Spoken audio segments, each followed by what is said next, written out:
Om Namo Bhagavate Vasudevaya. Om Namo Bhagavate Vasudevaya. Om Namo Bhagavate Vasudevaya. Srimad Bhagavatam. You listening? Srimad Bhagavatam, Canto 1, Chapter 4, Text 10. Translation and commentary by His Divine Grace A.C. Bhaktivedanta Swami Prabhupada. 1-4-10.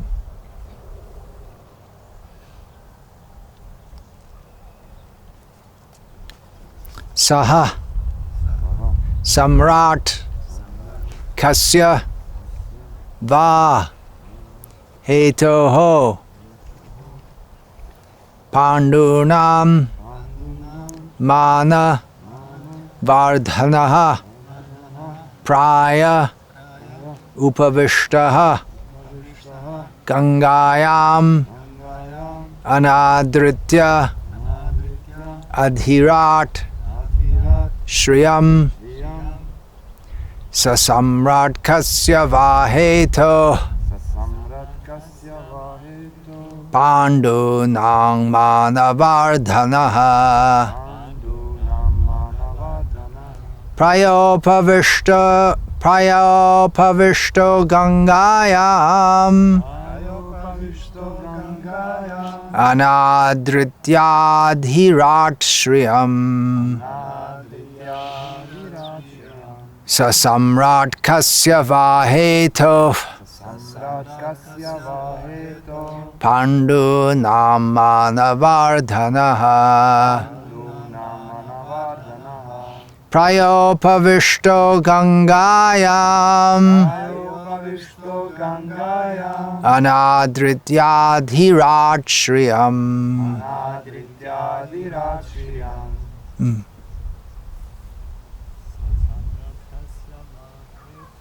Sasamrat Kasya Vaheto Pandunam Manavardhanaha Prayopavishto Gangayam Anadrityadhirat Shriyam.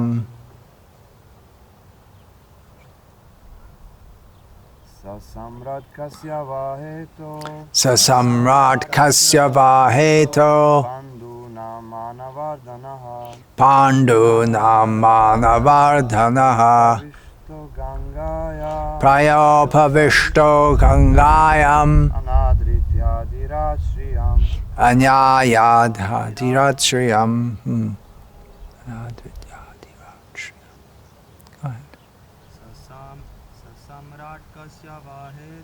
Sasamrat Kasya Vaheto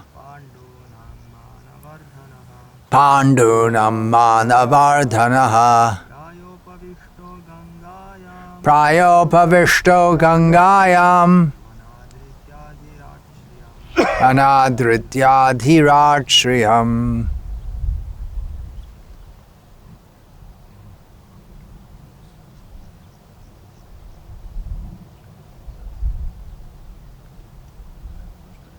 Lost it? Mataji's? Sasamrat Kasya Vaheto Pandunam Manavardhanaha Prayopavishto Gangayam Anadrityadhirat Shriyam. No. Saha. He. Samrat. The emperor. Kasya. For what? Va. Or. Hetoho. Reason. Pandunam.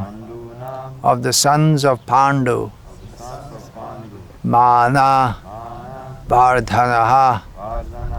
One who enriches the family. Praya. Upavishtaha. sitting and fasting. Gangayam, on the bank of the Ganges.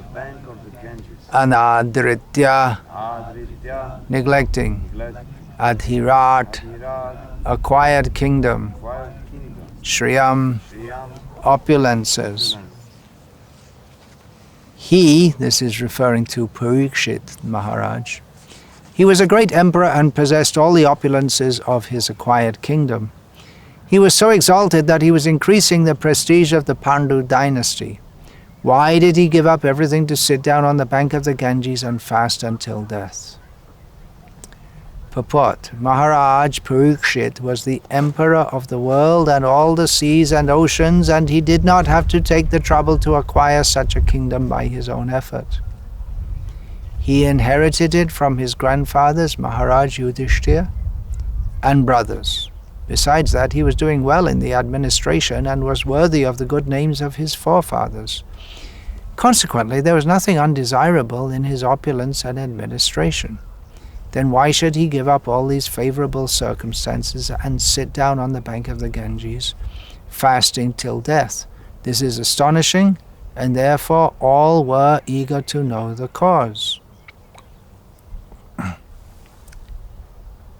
Om Jnana Timirandhasya Jnananjana Shalakaya Chakshurunmilitam Yena Tasmai Shri Gurave Namaha Nama Shrishtham Manamapi Shachiputramatra Swarupam Rupam Tasya Grajamuruparing Maturim Goshtavatim Radha Kundam Girivaramaho Radhika Madhavasham Prapto Yasya Pratita Kripaya Shri Gurum Tam Natosmi Vandeham Shri Guru Shri Ataf Padakamalam Shri Gurun Vaishnavangscha Shri Rupam Sagrajatam Sahagana Raghunatan Vitam Tam Sajivam Sadvaitam Savadhutam Parijana Sahitam Krishna Chaitanya Devam Shri Radha Krishna Padan Sahagana Lalita Shri Vishakha Vitam.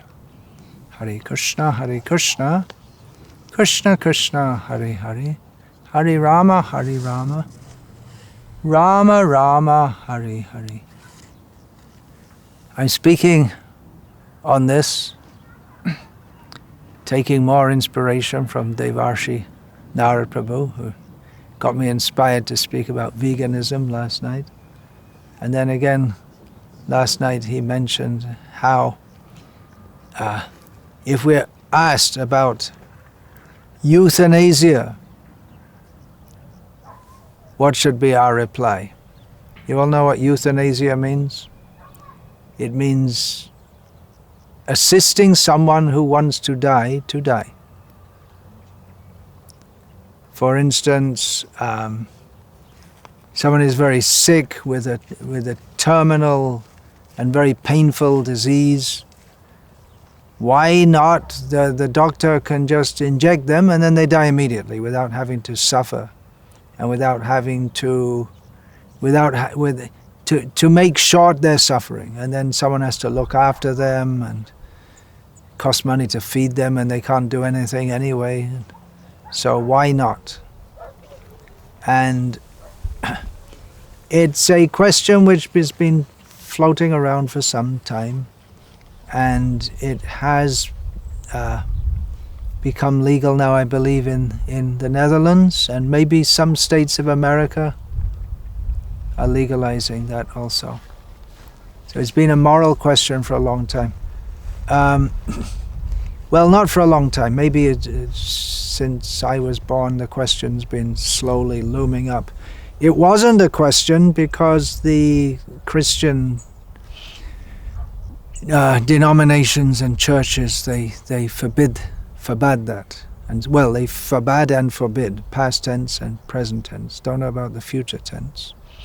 Probably they will in future also, because they say it's sinful to take someone's life. And suicide is also sinful. So what would be our response? Specifically, if we're asked this question, it may be that you're walking on the street one day and all of a sudden someone shoves a mic into your face and says, "What do you think about euthanasia?" Someone from the TV, like that. It may happen. And all of a sudden you're on the spot. And you say, yeah, I think it's a good idea to help people get free from suffering without having... And someone else will say, no, it's sinful. So you don't get much time to speak. Actually, such questions are not meant for a 20-second response on TV. They're very deep questions that require to be discussed at length. It might seem that, well, it's obvious, why not? If someone's suffering and then just they want to die, and then the doctor can give them an injection, which is it's just a pinprick, it's not very painful, and it'll save them from so much suffering, they're going to die anyway. That doesn't seem to need much explanation, that position. But the position that, no, you shouldn't do it, you should let them suffer until they finally die racked with pain. That, if you if someone at all thinks that, you want to ask, what's the reason for asking? You want to show that we're foolish, nasty people stuck in an antediluvian worldview of in which in the name of religion we want people to suffer. The question may be put like that by atheistic interviewers. But if you're actually interested to understand the reasoning, we can tell you, but it will take time, because it's based on a completely different approach to life and understanding of what life is. Euthanasia means ending one's life, or assisting someone to end their life. Otherwise the person could just commit suicide. But if a doctor injects you, he knows what he's doing. He's expert in such things.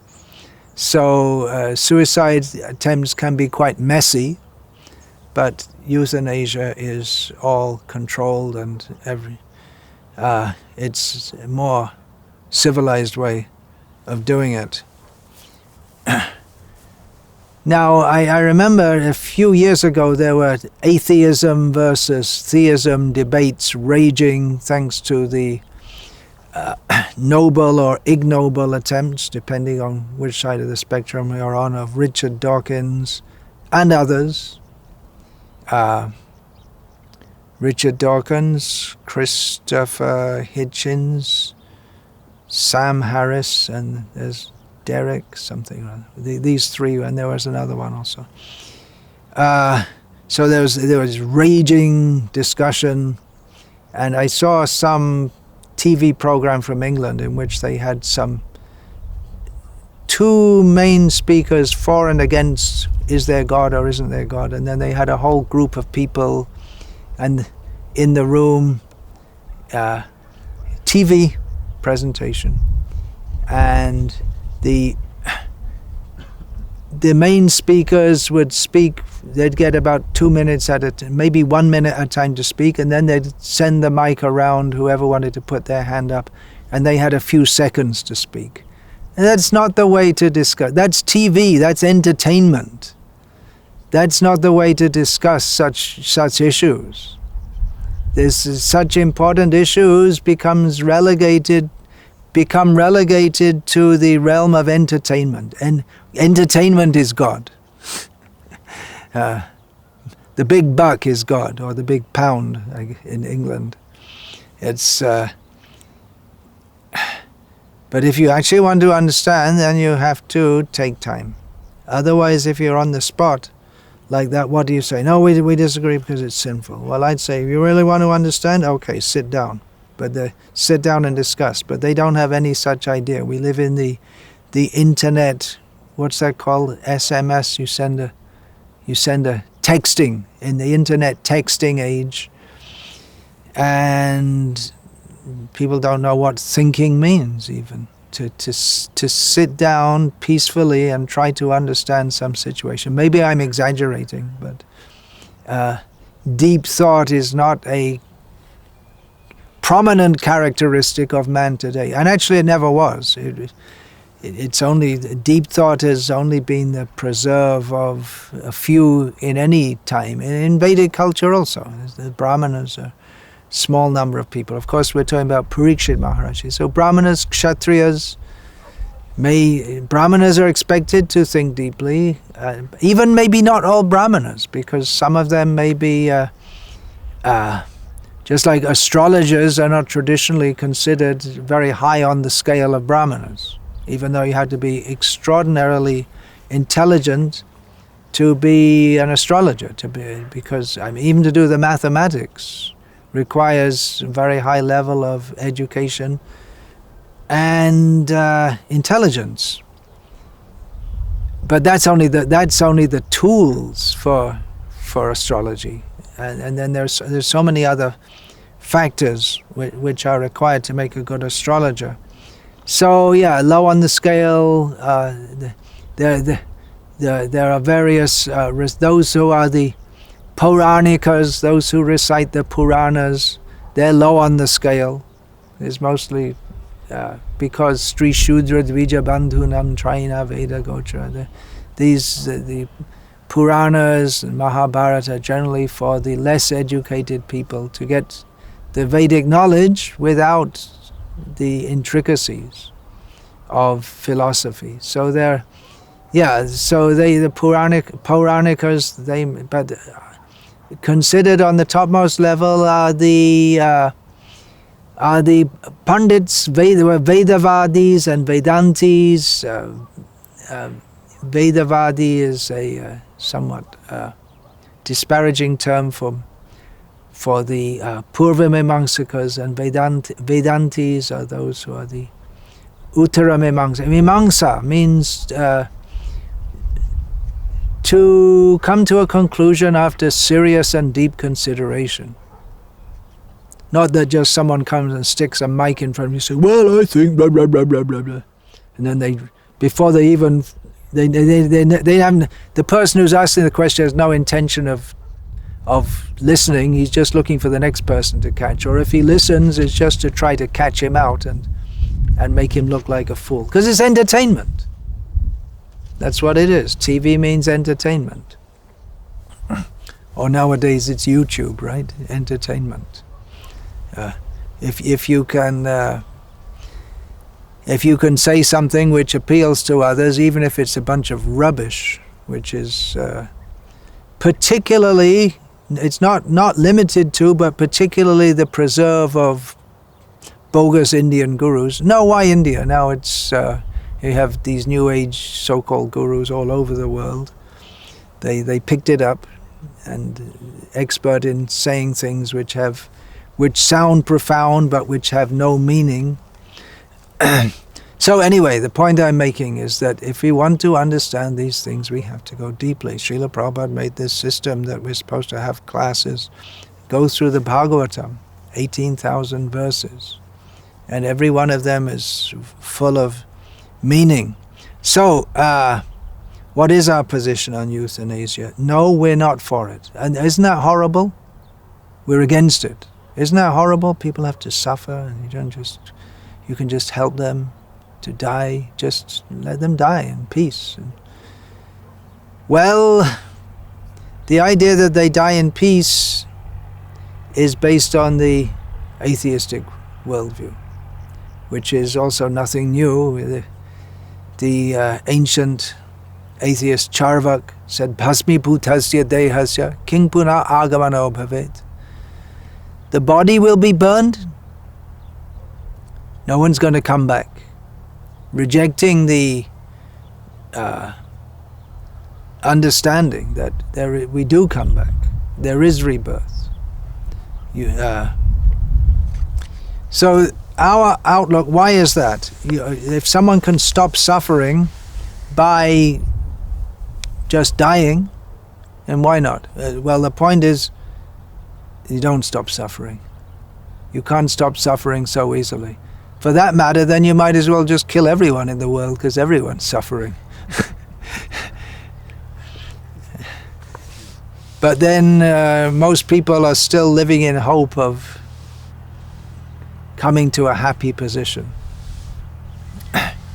But there's no one who's not suffering. But if the suffering becomes intense and there's no possibility of mitigating that, and the only mitigation or end of it will be death, then why not just cut out right now? Okay, I'm cutting out right now because of the sound of the tractor coming. We'll be back. Don't worry.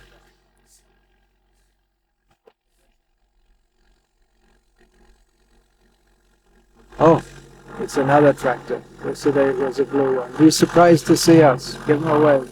Give the man away. Hare Krishna. Don't go, we'll be right back. In the meantime, we're going to give you some... In the meantime, while you're considering whether we should have euthanasia or not, we'll just give you some advertisements for some nice toothpaste, which can... close-up toothpaste. When you get close to your girlfriend and you use close-up toothpaste, or you get close to your boyfriend and then there's a nice smell, so you should buy it. And in the meantime, we're all going to die. There ain't no time to wonder why. Whoopee, we're all going to die. So, Vedic understanding is that we are eternal, we don't die. Suffering is not terminated by death. We are born again and again and again. We can't avoid that. We are suffering because of sinful activities that we've performed. If you say that to atheistic people, they hate it. An example I remember from 15 or 20 years ago, which was given in Back to Godhead magazine by Krishna Dharmadas. Here we have another farmer. Whoops! Giving him a wave and... Oh, he's not a farmer, he's a dog walker. Maybe he's a farmer also. Right now he's a dog walker.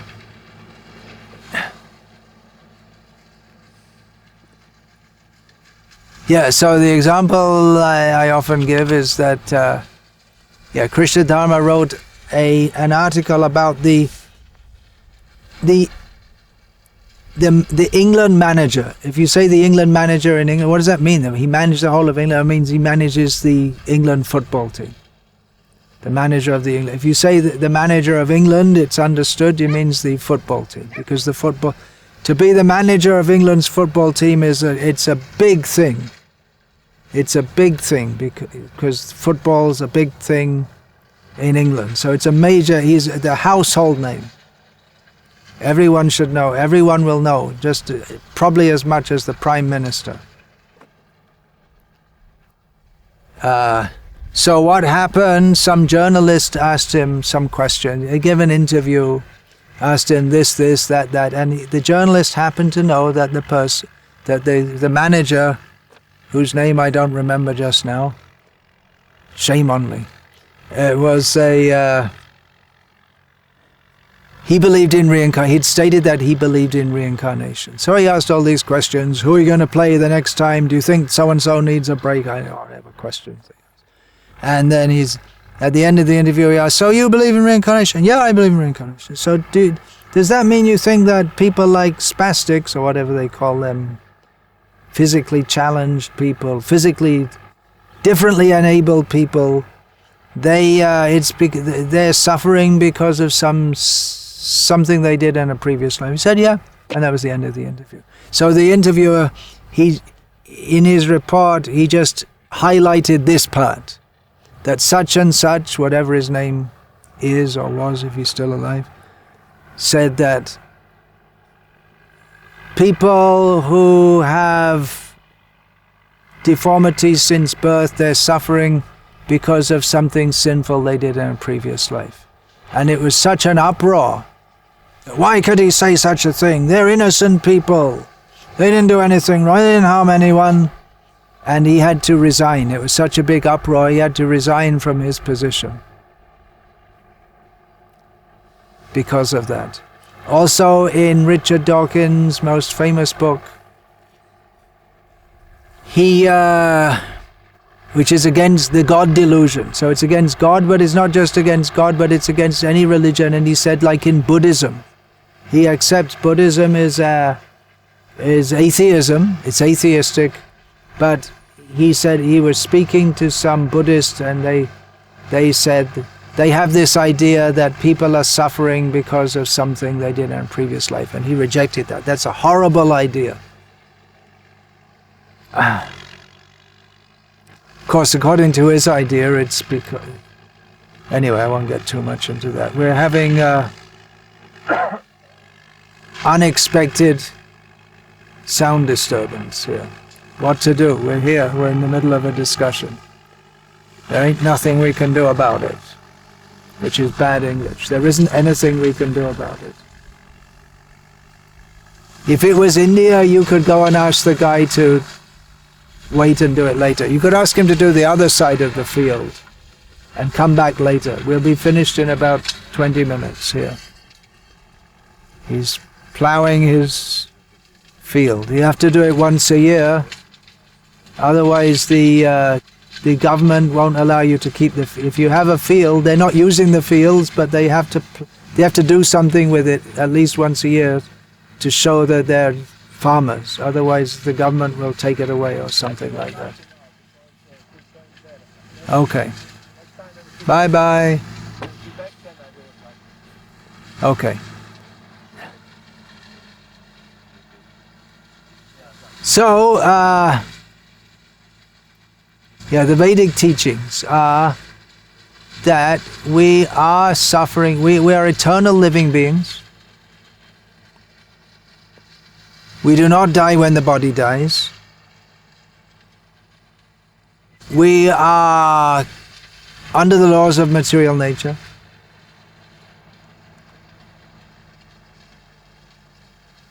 We can't avoid the laws of material nature. If we think we can end suffering by dying, that's a misconception. Why we're against euthanasia? Because we don't want people to suffer. We say they're suffering and you end it, finished. No, that won't finish their suffering. It will increase the suffering. Because by doing that, they can't avoid the karmic reaction that they were going to take. They'll get that in a future birth, plus they'll get the karmic reaction of ending their life. They didn't give birth to their body, they can't give birth, and they have no right to take it away. That's the understanding.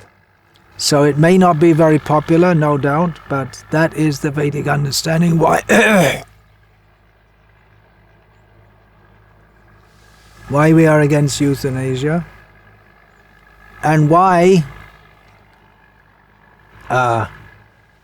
we consider it sinful. It's not like if you ask a Christian and say, well, it's sinful, and say, why not? Well, it's in the Bible. It's in the Bible. I don't know if it is in the Bible anyway. There's plenty of killing in the Bible, that's for sure. The most famous one being, if you take the Bible to include the New Testament, then the most famous killing is that of Lord Jesus Christ. It's such a big event, they gave 4 different accounts of it. Right? 4 epistles, Matthew, Mark, Luke, and John.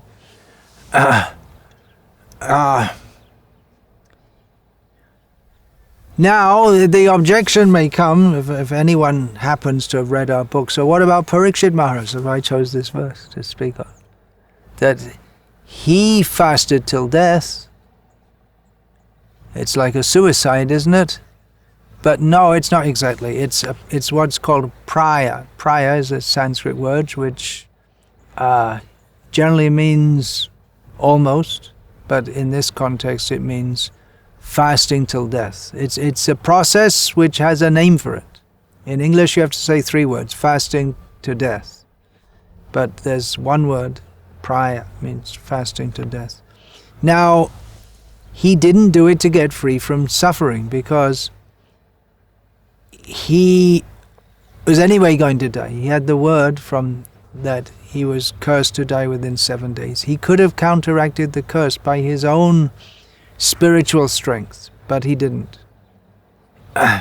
So it's, in the case of Pariksit Maharaj, it's not suicide, but just that he wants to dedicate the last time that he has fully to understanding the meaning of life and how to get free from birth and death. He wants to dedicate it for the highest understanding and the highest cause. So he doesn't want to waste time by eating and sleeping. You only eat to maintain the body, but if the body's going to die, then why bother? That's the reasoning behind that. Why waste time? So it's not a good example. But there is this process which, even up to the present time, there are cases of Jains doing this, fasting till death. Jain religion, on one hand, most of the Jains are very well-to-do, but when they get into renunciation, they get into it pretty seriously. When they get into tapasya, renunciation is tyag, and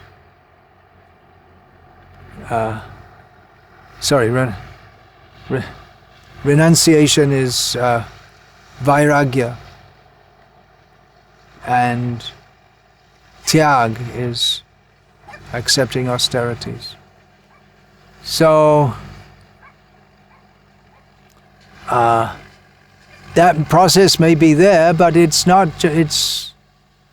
That in itself is a kind of austerity. It requires great self-control. It's not just a suicide. It is mentioned in the Chaitanya Charitamrita that Raghunath Das Goswami, he had some idea to jump off Govardhan Hill and end his life. And Sanatana Goswami also, he wanted to end his life by throwing himself under the wheel of Jagannath's cart, which Chaitanya Mahaprabhu forbid him from doing. You don't have any right to do that. So there was an idea of suicide, but it was not. And Raghunath Das also didn't want to. Narottam Das says, Pashane kuti bhaumata, anale kuti anale kuti Gauranga Gurnera Nidhi Kaha Gele Papa. Feeling separation from Chaitanya Mahaprabhu and his associates, Narottam Das says that I will smash my head against rock and enter into fire. He never actually did it. Tua adarshana ahi, garale jarala dehi, chirodin tapito jivan. He was feeling such pain all the time from his separation from Rupa Manjari, that he was saying that by not seeing you, the snake of not seeing you has bitten my very soul. And I'm simply burning day and night from that poison, the poison of not seeing you. But he didn't give up. Eventually, when it was time for, there is such a thing as what's that called? Svecha Maran, voluntary death. Just like Bhishma Dev, he was given the benediction by his father. You can leave the world whenever you want. Yogis can do that. Narottam did. He went to the Padma river, sat in the river, and his body just merged with the water. So yogis can do that. But that's not this. That means when the time is right for them to go, then they can go.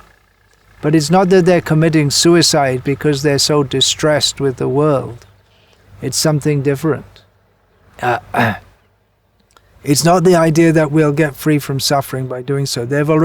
Such persons are jivan mukta. If they have the power to control their living and dying, then they're already out of the bounds of the control of the modes of nature. So they can come and go as they please. It's not that they're ordinary people who are trying to escape from suffering. They already escaped suffering. You can't kill a yogi. When he wants to die, he'll die. Not that you can kill him. Srila Prabhupada postulated about the case of Jesus Christ. He was 3 days apparently dead, and then he rose from the dead. But Prabhupada said, no, they didn't kill him. There's no question of killing. A yogi, if he doesn't want to die, he doesn't die. You can do whatever you like. You can... Prahlad Maharaj, they threw him from the cliff, boiled him in oil and so many things. But he wasn't disturbed at all. And he could have died, but he didn't.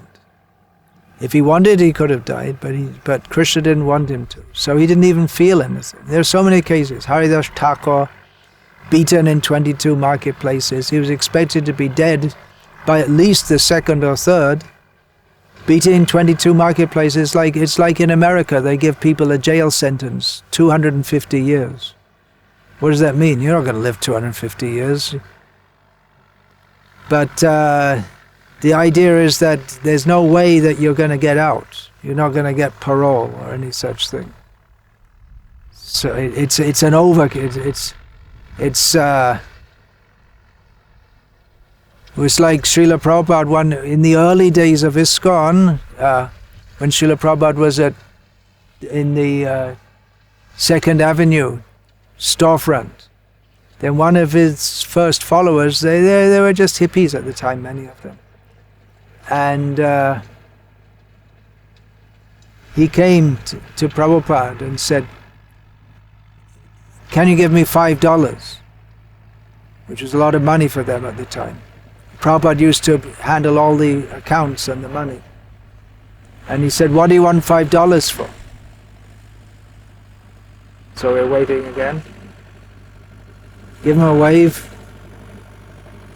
Hare Krishna. The same guy? No, it's another guy.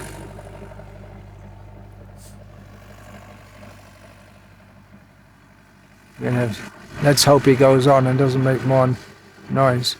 Anyway, so the guy, what do you want $5 for? I want to buy some gasoline and burn myself to death. And Prabhupada sent him away. And afterwards, Prabhupada said to another devotee that, oh, he's crazy. Why is he crazy? Because he was asking for $5 for gasoline, but you only need 25 cents. You can get enough gasoline with 25 cents in those days. Or 50 cents to burn you to death. So it's an overkill. There's that word, overkill. Do you have such a word in your language, overkill? Such a word, yeah. Flogging a dead horse. There's a saying in English, flogging a dead horse. That means if you want the horse to move, you flog it. That means you beat it. But if the horse is already dead, you can flog it as much as you like, but it's useless. So it's like trying to convince someone who's, they're not going to change their mind. It's called flogging a dead horse. So, anyway, these are various points to discuss. There may be some kind of suicide allowed in Vedic culture, but generally not, because by committing suicide one becomes a ghost, which is a very condition of great suffering. And by killing someone by euthanasia, that becomes more sinful. So if you want to get free from suffering, the real thing to do is chant Hare Krishna, Krishna Krishna, Hare Hare, Hare Rama, Rama Rama, Hare Hare, and understand, first of all, why we are suffering. Their idea is that the body is just chemicals and it's suffering because of some kind of chemical reactions within the body that at this stage of advancement of science we're not able to reverse. So just finish it, because anyway it's just a bag of chemicals. So finish it off. So if we're going to discuss it, we need a whole big discussion and try to understand it carefully. In general, people aren't asking us.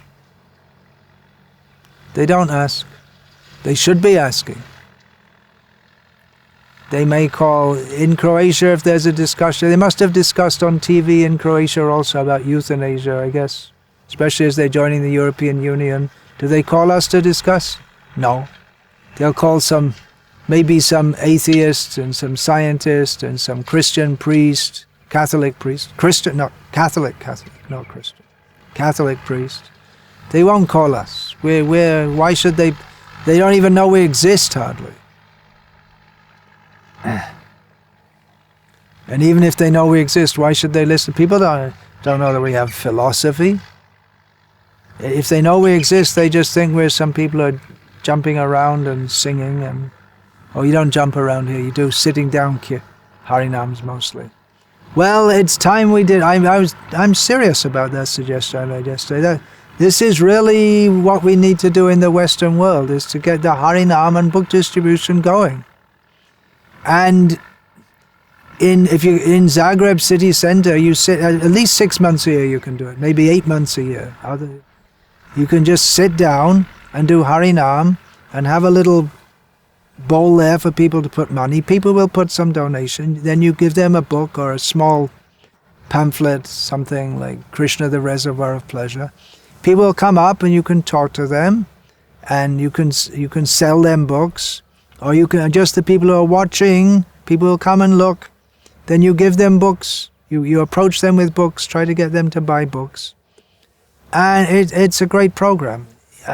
Actually, if you do book distribution hand to hand in central Zagreb, eventually you're going to annoy quite a lot of people, because you'd be approaching the same people again and again and again. But if you have the Harinam, people from all over Croatia will come to know about it. Someone comes from Dalmatia and says, I was in Zagreb and I saw these people, and they'll make a little video of it, and you can pose with them, and this and that. They like that. And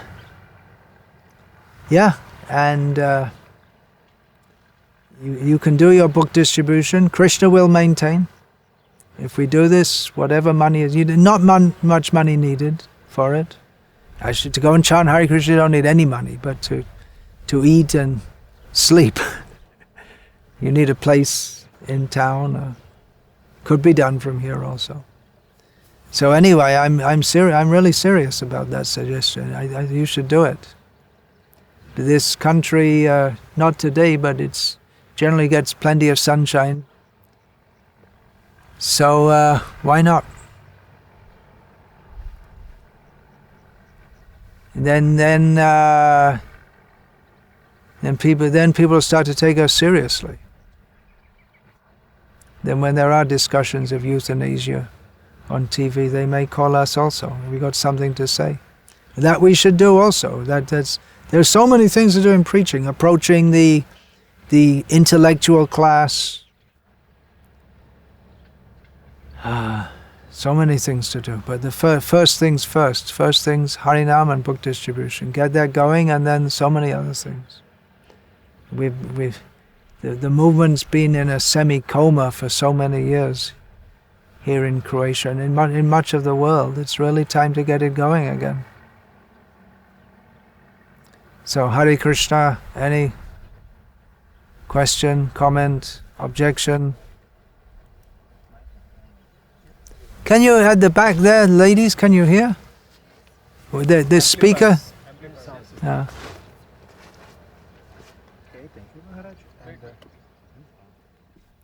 Oh, sunshine just peeped through after I was, just to prove me wrong. Yeah. Thank you. And yes, we have so many examples in Srimad Bhagavatam.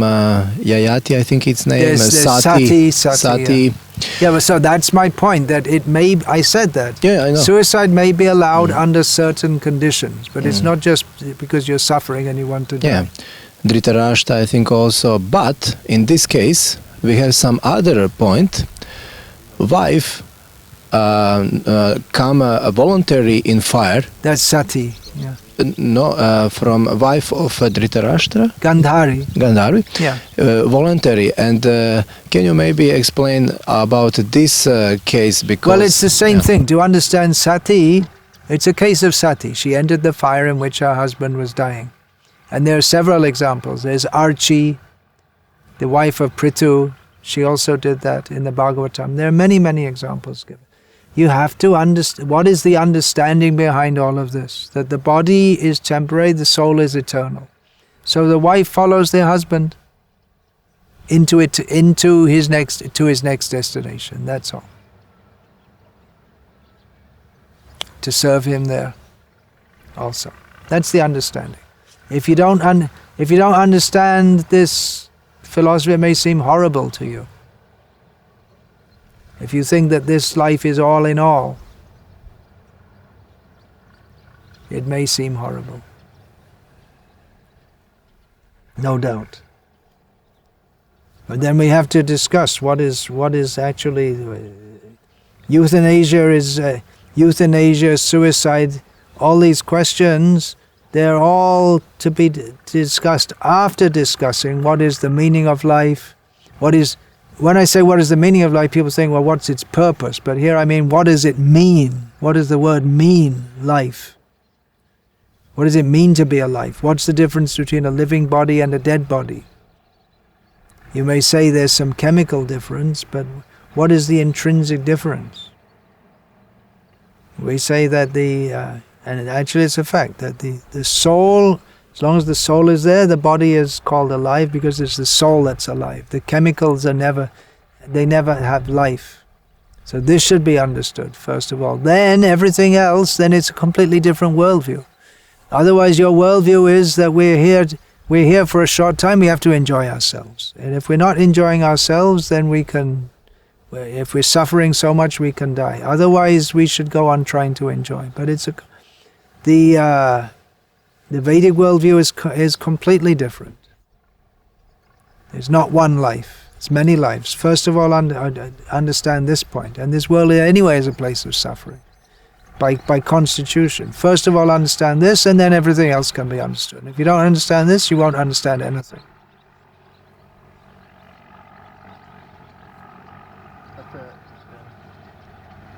This ceremony stopped today in India, in Kali Yuga?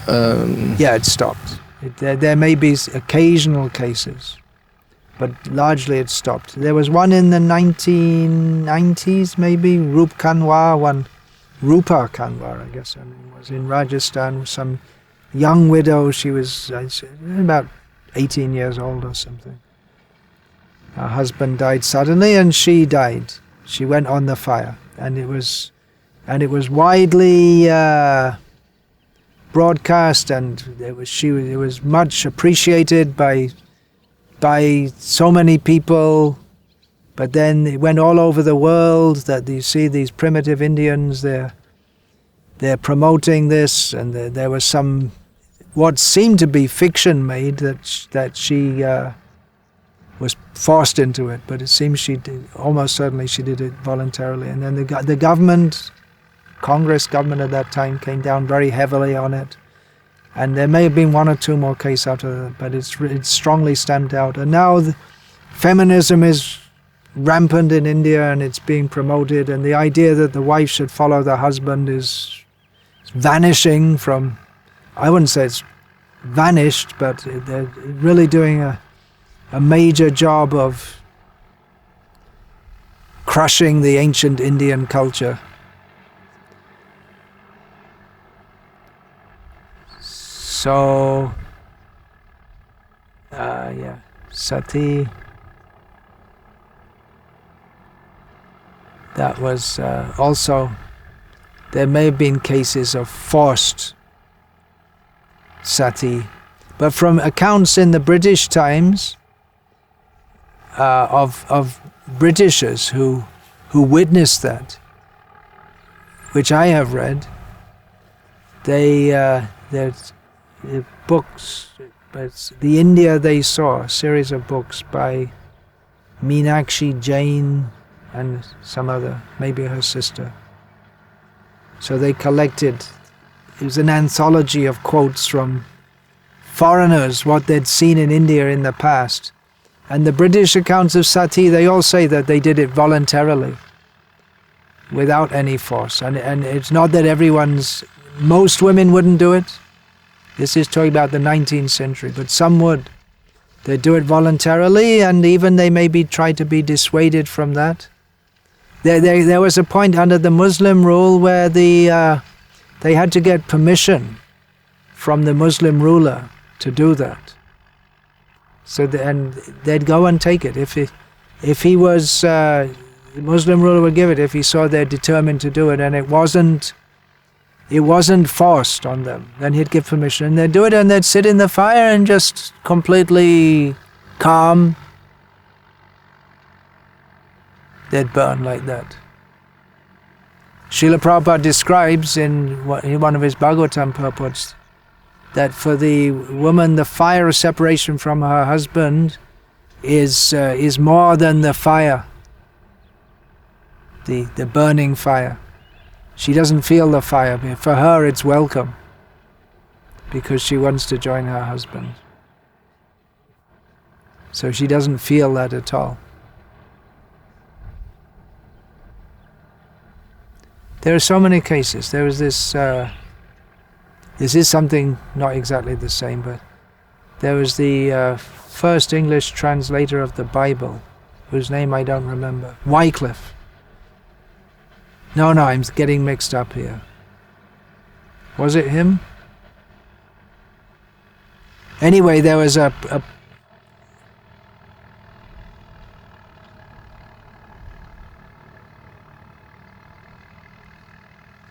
He was one of those who were burned at the stake during the times when the Protestants and Catholics in England were struggling for power. He was a Protestant, so he was burned at the stake, and he put his hand was free, and he said, "Let my hand burn first." He held it, because with this hand, what had happened, he had, for fear of his life, he had written something accepting the position which he didn't believe in, but then later he refuted that, and he was burned at the stake for being heretical. This is actually the religious education I had. At least they might have taught something about Jesus and this and that, but what I mostly remember at school is being taught about how all the Protestants in England tortured and killed the Catholics. We didn't learn anything about how the Catholics tortured and killed the Protestants. That was the main thing. And there was a big campaign among the Catholics in England at the time that there were 40 almost saints who hadn't been canonized. We got to get them canonized, make them into full-fledged saints. So that was done. And we had school outings. We went to places, houses, and old houses, big mansions, estates, and they'd show the secret panels where the Catholics would run away when someone came to catch them and kill them, and the tunnel they would run in, and it wasn't very religiously inspiring. It was more anti-Protestant than anything to do with love of God. I guess you don't get that here, huh? Did you have persecution of Catholics here? By the Muslims, maybe. But that was for all Christians, was it? They were persecuting the Muslims here? Not so much, no. In Bosnia more. And the other empire that the Croatians were under, from one side there was the Ottomans, and the other side the Habsburg. They were Austrian. They were also Catholics, right? So they might have tortured you or your forefathers for something else, but not for being Catholics. You escaped that one.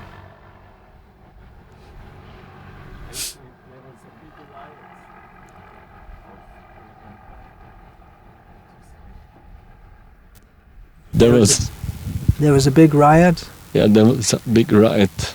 I think it was 18th century. 18th century. Croatians against? Village people against all this. Village people against the bourgeoisie of the city. Feudals, all this. Oh, against the landowners? The priests? Was it against the priests? Not against priests. That was there in much of Europe. In France, it was very prominent because the priests were hand in hand with the bourgeoisie, and the common people didn't have bread to eat. Let them eat cake and all that kind of thing. It's very bad feeling against the church in France to a large extent up to the present day. Okay, Hare Krishna. All glories to Srila Prabhupada. Vancha kalpa tarubhyas charkipa sindhuve vacha patidana brahmanebhyo vaishnavebhyo namo namah.